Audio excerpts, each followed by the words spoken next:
On a Thursday afternoon in September of 1984, Ray Kowalski sat at a corner table in Caruso's Diner in Fayette County, Pennsylvania, and said something that 12 men heard and one man never forgot. That's where this story starts. Not with the explosion, not with the smoke rising over the job site at 7 in the morning 3 months later, not with the moment Ray Kowalski stood on a blocked road watching his equipment burn under unstable rubble and realized he had nobody left to call. With a Thursday afternoon in September, a man with money talking the way men with money sometimes talk when they have been successful long enough to forget that success is not the same thing as wisdom. Ray Kowalski was 51 years old, and he had built Kowalski Construction from a single backhoe and a pickup truck into the largest privately held construction company in Fayette County. He had done it through genuine hard work, which was true, and through a talent for underbidding competitors and making up the margin on labor costs, which was also true but which Ray did not discuss. He employed 60 men.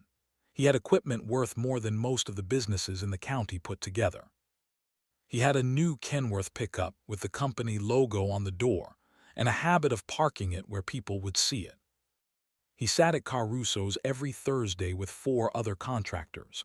It was the kind of lunch that was officially about business and unofficially about reminding each other of the order of things. Who was up? Who was down? Who had landed a new contract? Who had lost one? The subtext of every conversation was the same, and everyone at the table understood it. The subtext was, "I am doing well and you should know it." On this particular Thursday, the conversation had turned to the Millbrook Road project. Ray had won the contract 3 weeks earlier.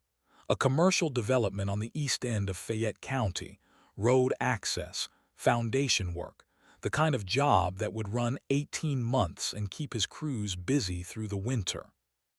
The site sat adjacent to a small property on Millbrook Road that had been operating as a wrecker and salvage yard since 1951. The yard belonged to a man named Stan Holbrook.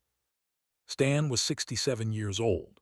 His father, Edmund Holbrook, had started the yard after coming back from the war with a mechanical discharge and a knowledge of heavy equipment that the Army had given him and civilian life had not yet found a use for. Edmund had bought a 1941 Diamond T wrecker at a military surplus auction in 1947 for $400 and had been pulling vehicles out of ditches and off hillsides in Fayette County ever since. Stan had grown up in that yard. He had taken it over when Edmund died in 1969. He had been running it for 15 years, the same way Edmund had run it, with the Diamond T and a second truck he had added in 1972, working the county roads and the back roads and the hollow roads that nobody else wanted to work because the conditions were too difficult or the distances too far. He was sitting 2 tables away from Ray Kowalski's Thursday lunch when Ray said what he said. Ray had been describing the Millbrook Road site, the access road, the foundation plan, the equipment he was bringing in, and then someone at the table had mentioned the Holbrook yard next door, mentioned it the way people mention things that are adjacent to something more important as background detail. Ray had looked up from his plate. "You know what that yard is?" Ray said. "That's Edmund Holbrook's old operation. Stan's been running it since his father died. Same truck his father bought in '47, same gravel lot, same everything." He shook his head. "I've got equipment on that site worth more than everything Stan Holbrook owns put together." He said it without particular malice. He said it the way you state a fact. "I've got a hydraulic excavator that cost more than his father made in his entire life. Stan's still out there with that Diamond T pulling farmers out of ditches. Good for him. But let's be honest about what that is." He picked up his fork. "That's a man who never figured out how to grow," Ray said. "His father left him something and he's been sitting on it for 15 years. Some people just don't have the drive." He took a bite. Nobody at the table said anything contrary, because nobody at the table had any reason to. 2 tables away, Stan Holbrook set down his coffee cup. He had eaten alone, the way he usually ate when he came to Caruso's. He had not been part of the conversation. He had simply been close enough to hear it. He left $4 on the table for his coffee and his pie. He put on his coat. He walked past Ray Kowalski's table without looking at it and went out the door. Ray did not notice him leave. That was September of 1984. In December of 1984, the Millbrook Road project hit a problem that Ray's equipment and Ray's engineers and Ray's money could not solve. And Stan Holbrook drove past the smoke on his way to somewhere else and stopped, because stopping was the kind of man he was. Let me tell you about the Diamond T before I tell you about the explosion. Because the Diamond T is the reason any of this matters, and you need to understand the machine before you can understand what it did. Edmund Holbrook had bought the 1941 Diamond T Model 969 at the Camp Reynolds surplus auction in the fall of 1947. He paid $400 for it, which was most of what he had, and he drove it home to Fayette County on a Tuesday in October and parked it in front of the house and sat on the running board and looked at it for a while. The Diamond T 969 was a military wrecker, not a civilian truck adapted for military use. A truck built from the ground up for the specific purpose of recovering damaged and disabled vehicles under field conditions, which meant conditions that no civilian recovery manual had been written to address. It had a Holmes Model 514 wrecker body, mounted to a heavy-duty frame that had been over-engineered for military specification, which meant it was stronger than it needed to be for anything a civilian operator would normally ask of it. The winch was a dual-drum system, 2 independent drums, each capable of operating separately or in tandem, each carrying 300 feet of chain. Not cable, chain. The military had specified chain because chain behaved predictably under load in ways that cable did not, and in field recovery conditions predictability mattered more than speed.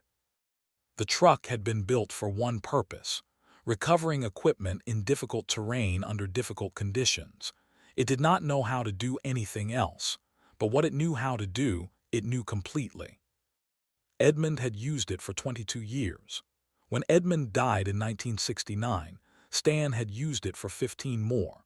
37 years of Fayette County roads, hollow roads, mine access roads, creek crossings, hill farms, the kind of terrain that taught a machine and the man who ran it things that could not be learned on flat ground.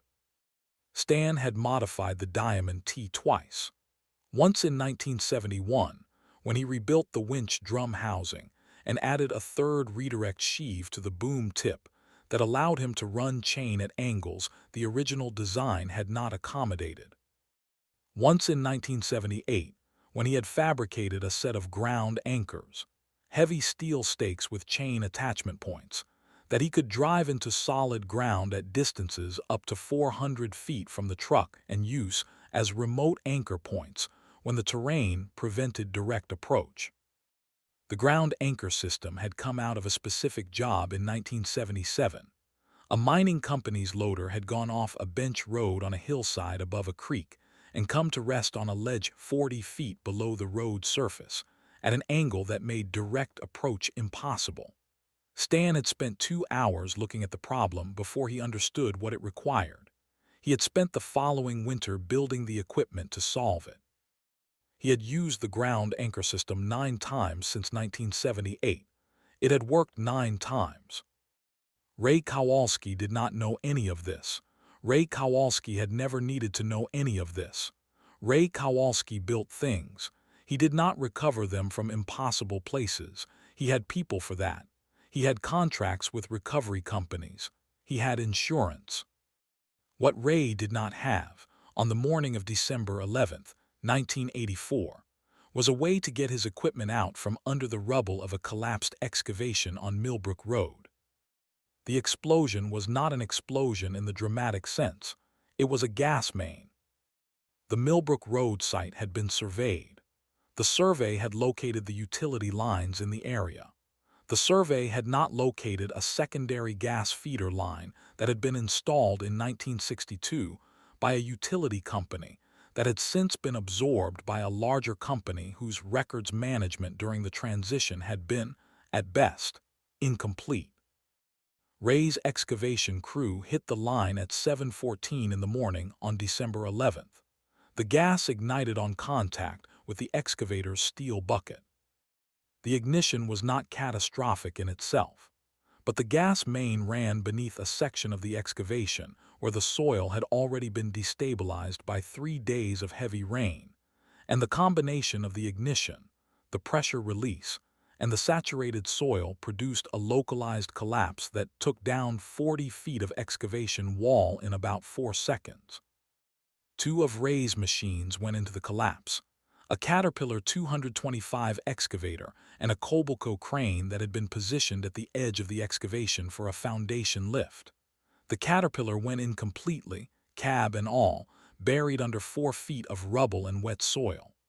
The Kobelco went in partially, the upper works and boom above grade, the lower carriage buried. The crane's operator got out. The excavator's operator got out through the cab window as the machine went down and was pulled clear by 2 workers before the wall finished collapsing. Nobody died. That was the first piece of luck. The second piece of luck was that the gas ignition had been brief, contained by the collapse itself, and the line had been automatically shut off by a pressure sensor at the main. The site was not on fire. What the site was unstable. The collapse had created a cavity beneath the rubble that the engineers, who arrived within 2 hours, could not fully characterize without further investigation. The ground around the collapse perimeter was saturated and unpredictable. The rubble itself was a mixture of soil, construction debris, broken concrete from a demolished foundation edge, and the structural steel that had been in the Kobelco's load when it went in. Ray's insurance company sent an adjuster. The adjuster called a recovery company. The recovery company sent a crew. The crew looked at the ground conditions, looked at the collapse perimeter, looked at the depth of the buried Caterpillar, and told Ray's project manager that they could not put a recovery rig on that ground without risking a secondary collapse that could bury the equipment they brought in. Ray called a second company. Same answer, different words, same answer. He called a specialty demolition and recovery firm out of Pittsburgh. They sent an engineer who spent 3 hours on site and produced a written assessment that said recovery was possible, but required ground stabilization measures that would take 2 to 3 weeks and cost somewhere between $60,000 and $80,000 before the actual recovery began. The Caterpillar 225 was worth $340,000. The Kobelco crane was worth $420,000. Between equipment value, project delay, contract penalties, and the cost of the gas line repair, and site remediation that Ray was going to be partially liable for, Ray Kowalski was looking at the worst month of his professional life. He was standing at the edge of the collapse perimeter on the morning of December 13th, 2 days after the incident, when he saw the Diamond T on Millbrook Road. Stan Holbrook had not been called. He had been driving past on his way to a job 3 miles further down Millbrook Road, a farmer's tractor that had gone into a drainage ditch the previous evening. He had seen the emergency vehicles 2 days earlier and had understood generally what had happened from the scanner and from the conversation at the parts store the following morning. He had not offered to help.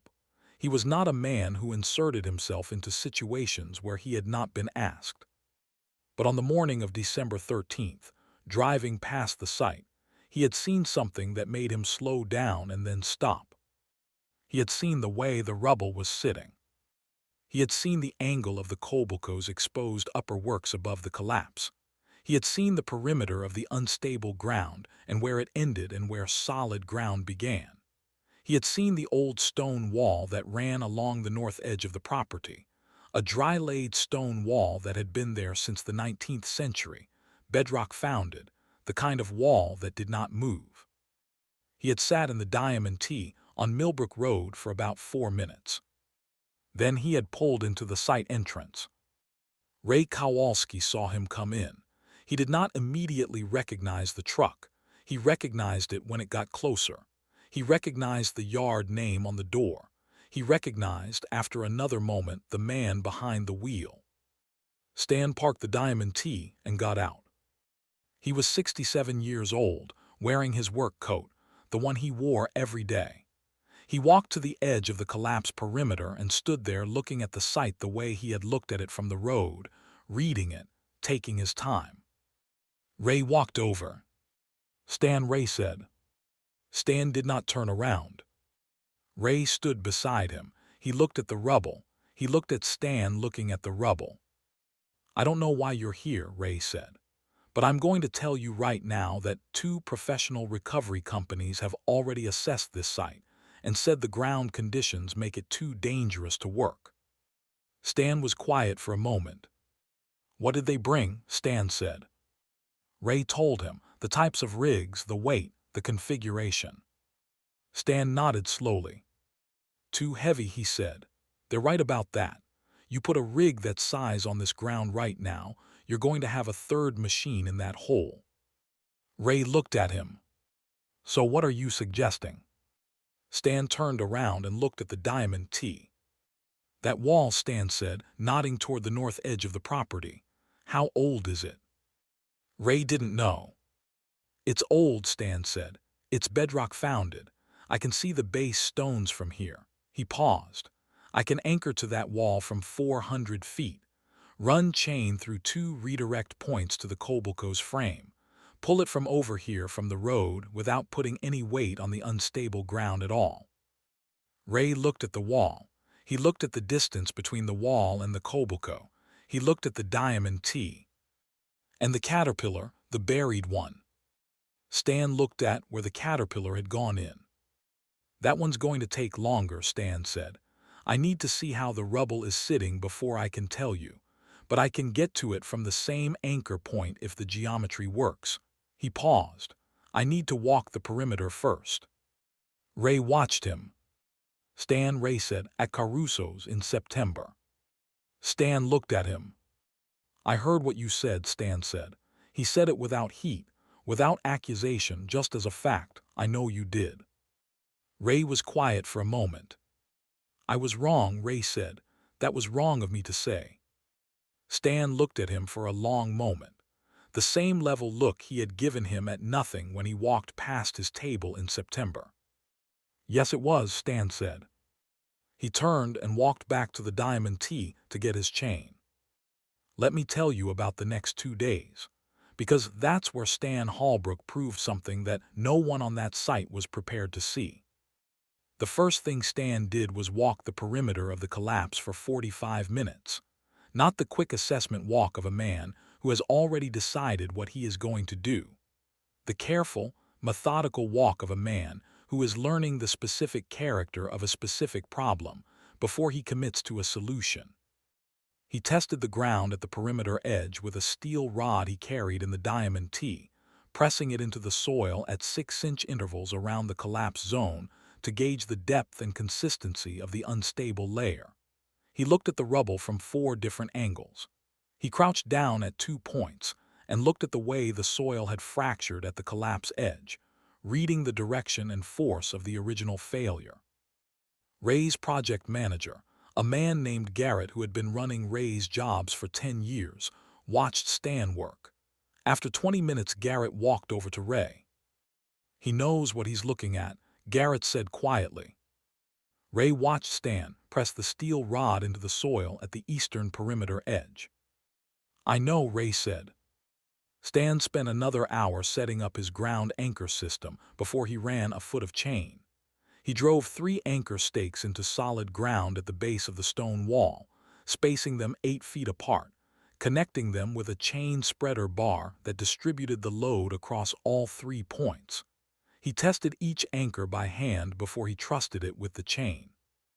He drove 2 more anchor stakes at intermediate points between the wall and the road, creating redirect positions for the chain line that would allow him to approach the Kobelco's frame at an angle that pulled upward and toward the road simultaneously, working with the machine's own weight rather than against it. Ray's Pittsburgh engineer had arrived on site that morning to discuss the stabilization plan. He watched Stan set the anchors. He did not say anything for a long time. Then he walked over to where Garrett was standing. "What is that system?" the engineer said. Garrett looked at him. "That's Stan Holbrook's system," Garrett said. "He built it himself in 1978. The engineer watched Stan run chain from the wall anchor through the first redirect stake. "That's going to work," the engineer said quietly, "if the anchor holds." The anchor held. The Kobelco crane came out first.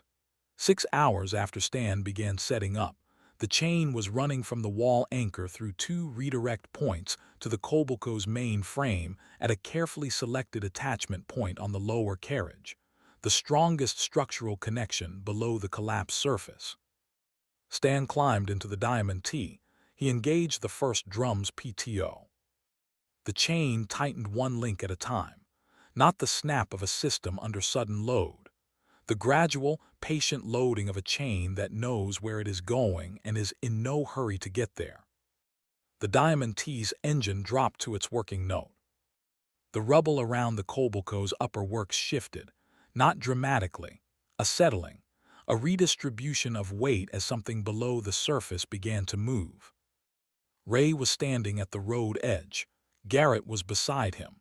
The Pittsburgh engineer was behind them with a notepad. The Kobelco moved. Not fast, upward and toward the road, following the angle Stan had calculated, the lower carriage rising through the rubble, the machine rotating slightly as it came to align with the pull direction. Rubble fell away from the upper works. The boom swung slightly and steadied. 10 feet, 20 feet. The lower carriage cleared the collapsed perimeter and found the unstable margin ground. Still soft, but bearing the machine's weight now that it was moving. 30 feet. The Kobelco's tracks found solid ground at the road edge and the machine stopped, upright, damaged but recoverable. Stan disengaged the PTO. He sat in the cab for a moment. Then he got out and began repositioning the chain for the Caterpillar. The Caterpillar took the second day. The buried machine required Stan to run his chain at an angle that approached the theoretical limit of what his redirect system could achieve, and he spent 3 hours on the morning of the second day recalculating the anchor geometry before he was satisfied that the loads would stay within what the wall foundation could hold. Ray watched him work through all of it. He did not offer opinions. He did not suggest alternatives. He stood at the road edge and watched a 67-year-old man with a 43-year-old truck work through a problem that 2 professional companies and a Pittsburgh engineer had said was not solvable without weeks of preparation. The Caterpillar came out at 4:15 in the afternoon on December 14, 1984. It came out through a channel Stan had cleared in the rubble using a hand-operated come-along and 2 hours of physical labor the previous afternoon, because clearing that channel reduced the resistance the machine would face during extraction and meant he did not have to exceed the load limits of his wall anchor system. Ray had watched him clear the channel. He had offered twice to send workers to help. Stan had said he preferred to do it himself because he needed to feel how the rubble was sitting, and that was not something you could feel through another man's hands. When the Caterpillar's cab cleared the collapsed perimeter and the machine rolled onto solid ground, Ray did not cheer. He did not say anything. He stood at the road edge and watched Stan get out of the Diamond T and begin coiling chain, and he felt something that he had not felt in a long time. He felt the specific humility that comes from watching someone do something you could not have done and understanding completely why. Stan loaded the last of the ground anchors onto the Diamond T at 6 in the evening on December 14th. The light had gone gray and the temperature was dropping. He had been on site for 2 days. Ray walked over. "Stan," he said. Stan closed the Diamond T's rear equipment box. "Name your price," Ray said. Stan looked at him. What did the Pittsburgh firm quote you for the stabilization plan? Ray told him. Half that, Stan said. I was here 2 days. They were going to take 2 weeks. Ray shook his head. That's not enough. Stan looked at him steadily. It's what I charge, Stan said. Ray was quiet. Your father built that system, Ray said. The anchor stakes. Stan shook his head. My father built the truck. I built the system. In 1978, after a job that taught me I needed it. Ray looked at the diamond T. He looked at the stone wall where the anchor stakes had been. He looked at the 2 machines sitting on the road behind him, damaged but whole, out of the ground. I said your father left you something, and you never figured out how to grow, Ray said. That's what I said at Caruso's. Stan waited. What you built here, Ray said, nobody else could have done this. Nobody I called. Nobody the insurance company sent. The Pittsburgh firm wanted 3 weeks and $80,000 just to prepare the ground. He paused. You came because you drove past and stopped. Stan picked up his work gloves from the diamond T's running board. I stopped because I saw the wall, he said. I knew I could anchor to it. If the wall hadn't been there, I might have kept driving. Ray looked at him. But you stopped, Ray said. Stan put on his gloves. I stopped, he said. He climbed into the diamond T.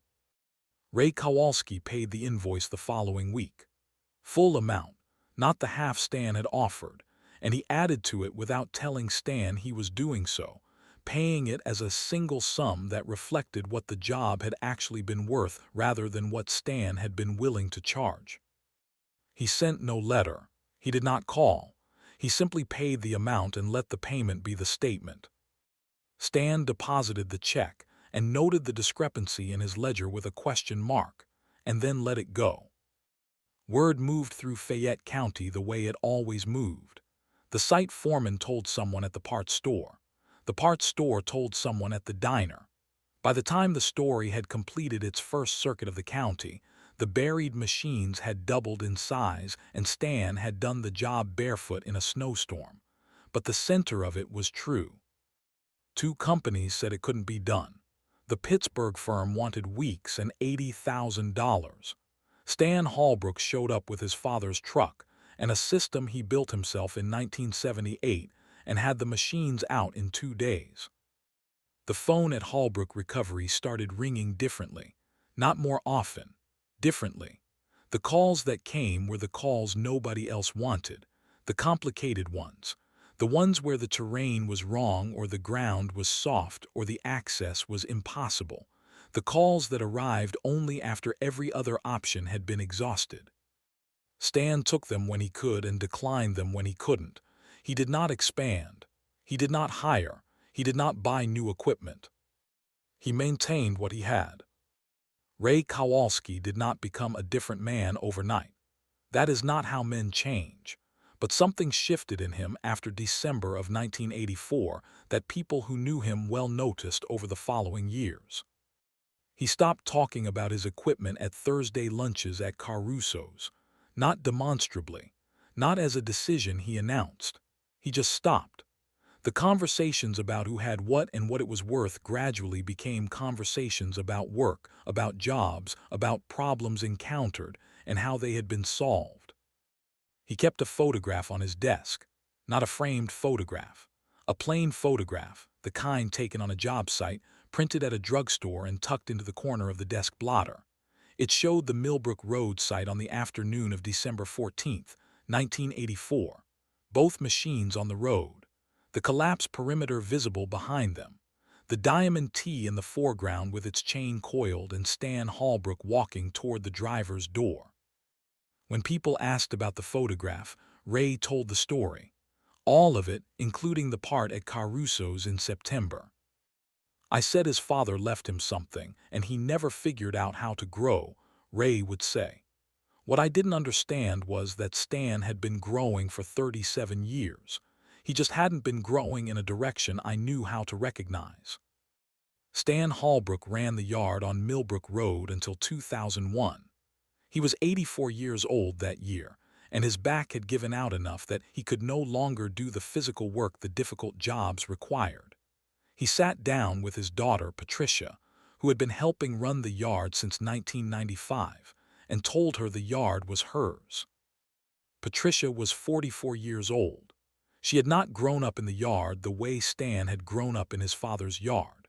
She had grown up watching it from the outside, watching her father leave early in the morning and come back late with mud on his coat and grease on his hands, and a particular quietness that she had learned to recognize as the quietness of a man who had done something hard and done it well.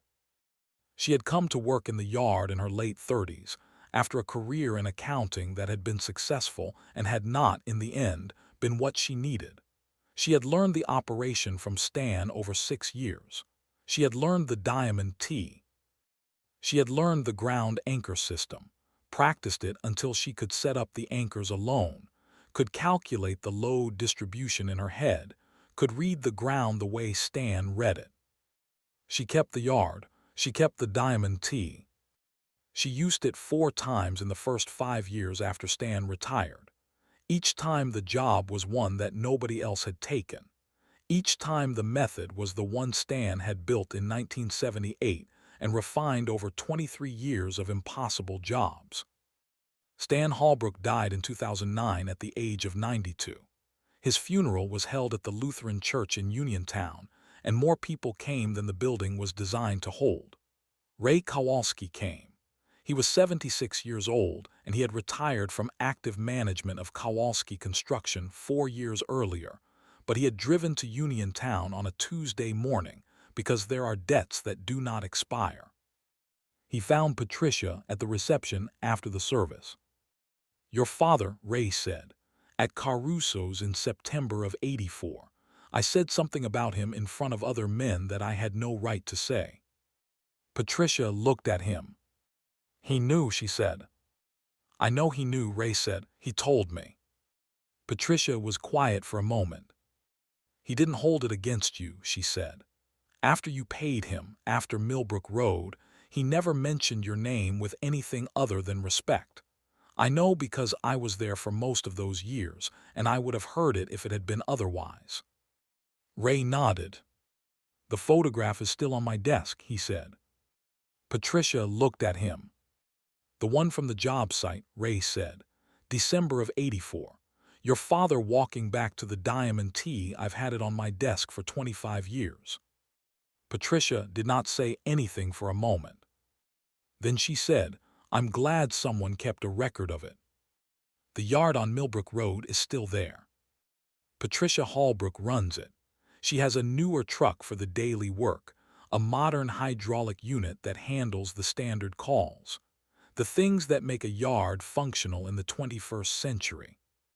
But the diamond T is in the back of the garage under a canvas tarp that Patricia pulls back once a month to start the engine. The dual drums still carry chain.